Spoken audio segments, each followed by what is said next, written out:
Everybody subscribes in principle to decent work, but what does this mean? So we want to demystify, make it practical, and give it priority.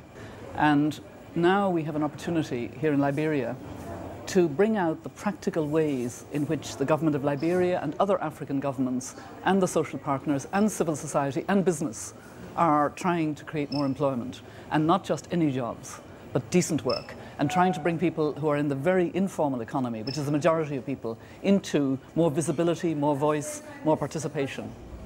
The Washington Consensus approach, which spoke about a narrow economic globalization where you focused on the trade side and all boats would somehow rise, is wrong as a policy, particularly for developing countries. So we need to have policy space for countries to adopt approaches that increase the decent work.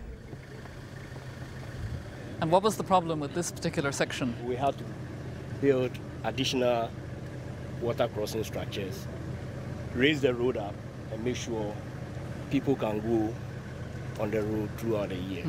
This section had only this drainage structure, but then it was not enough to contain the volume of water passing at the peak of the rainy season. This looks to me to be quite hard work, you know, very energy for the individual.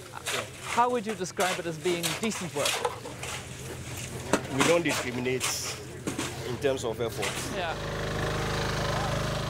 It's not obvious how a road is a decent work project, you know, but I understand now. It's very good. So there are some people working ahead, but today they are not working. Yes, because it's Sunday, I understand. Yeah, yeah. We just organize this small one to show you the various things. No, I'm very pleased and very appreciative. It makes such a difference to see it. So you think this is a good job for yes, your... Yes. Yeah. After that, I'll be able to extend my education so that I will get better something. Yeah, very good. What I want to do next thing, for any time I want to try to go nowhere. So the process, I get my high school document. So after the road project, I'll be able to use my money to... Very good.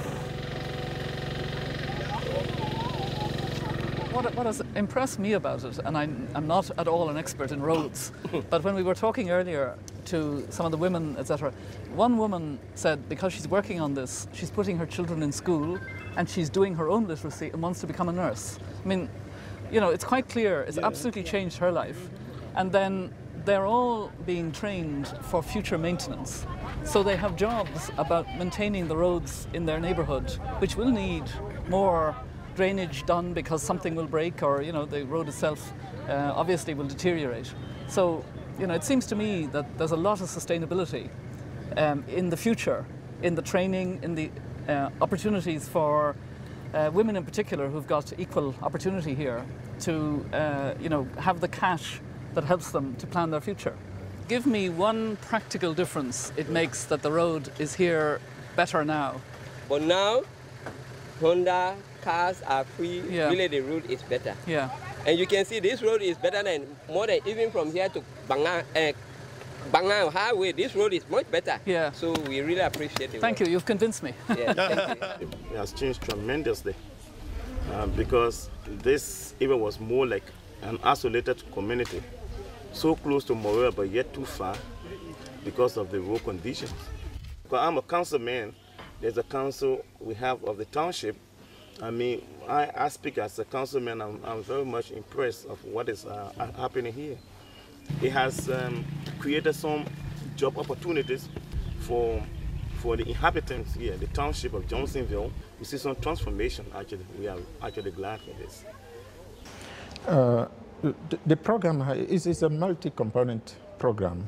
As a matter of fact, you know, the most highlighted component of it has been so far the road construction. But this is a pilot. It's a demonstration because many people were skeptical about the use of labor-intensive methodologies, both not to create jobs in terms of short-term jobs, but at the same time to build infrastructure. And that's what, you know, the major challenge, to convince people that this methodology can be used to extend the infrastructures, and mostly in rural areas where we can really provide opportunities for job creation, and at the same time, in short terms, provide quick emergency opportunities for people to have income.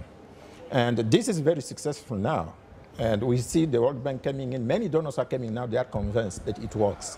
And that will certainly provide, it's going to provide resource to the government to really expand the process.